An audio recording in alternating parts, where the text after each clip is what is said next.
সবাইকে স্বাগত জানাচ্ছি নিউজ 24 এর নিয়মিত আয়োজন চট্টগ্রাম প্রতিদিন সংবাদে। আপনাদের সঙ্গে আছি আমি আসিফ টিপু।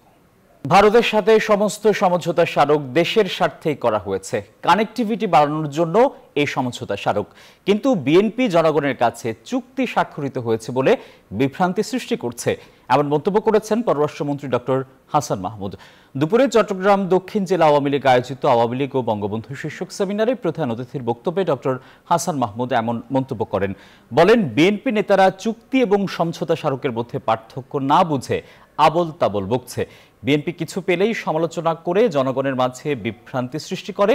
অনুষ্ঠানে উত্তর জেলা আওয়ামী লীগের সভাপতি এম এ সালাম সহ দলীয় নেতাকর্মীরা উপস্থিত ছিলেন।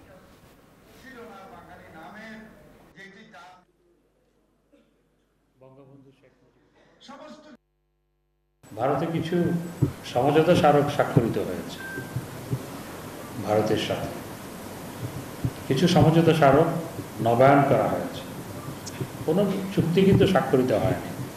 বিএনপি নেতারা দেখি হরহামেশা বলে যাচ্ছে যে চুক্তি স্বাক্ষরিত হয়েছে। বিএনপি নেতারা তো শিক্ষিত মানুষ, এখন অশিক্ষিতের মতো কেন কথা বলছেন সেটি আমার বোধগম্য নয়। চট্টগ্রামের সীতাকুণ্ডে নিয়ন্ত্রণ হারিয়ে যাত্রীবাহী বাস খাদে পড়ে একজন নিহত হয়েছেন। দুর্ঘটনায় আহত 4 জনকে ভর্তি করা হয়েছে হাসপাতালে। হাইওয়ে পুলিশ জানায়, সকাল 9টার দিকে চট্টগ্রাম থেকে ফেনীগামী যাত্রীবাহী বাসটি সীতাকুণ্ডের ফকিরহাট এলাকায় পৌঁছলে নিয়ন্ত্রণ হারিয়ে খাদে পড়ে যায়। এ সময় ঘটনাস্থলেই একজন নিহত হয়। দুর্ঘটনায় আহতদের পাঠানো হয় চট্টগ্রাম মেডিকেল কলেজ হাসপাতালে। দুর্ঘটনার পরপরই পালিয়ে যায় চালক। পরে ফায়ার সার্ভিস ঘটনাস্থলে পৌঁছে উদ্ধার কাজ শুরু করে। 1.5 ঘন্টা পর স্বাভাবিক হয় যান চলাচল।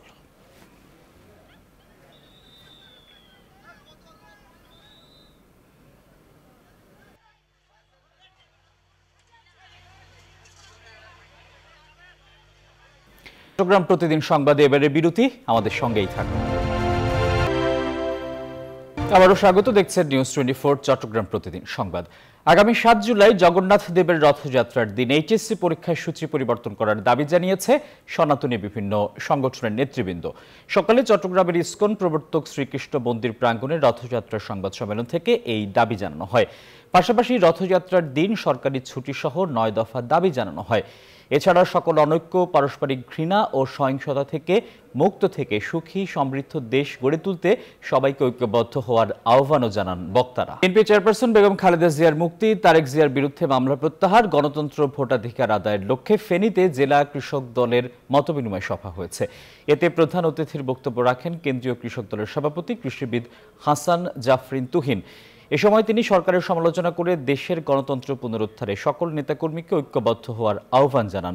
পরে কারামুক্ত চট্টগ্রামের 3 নেতাকে ফুলের মালা দিয়ে বরণ করা হয়। চট্টগ্রাম প্রতিদিনে আবারও বিরতি, সঙ্গেই থাকুন।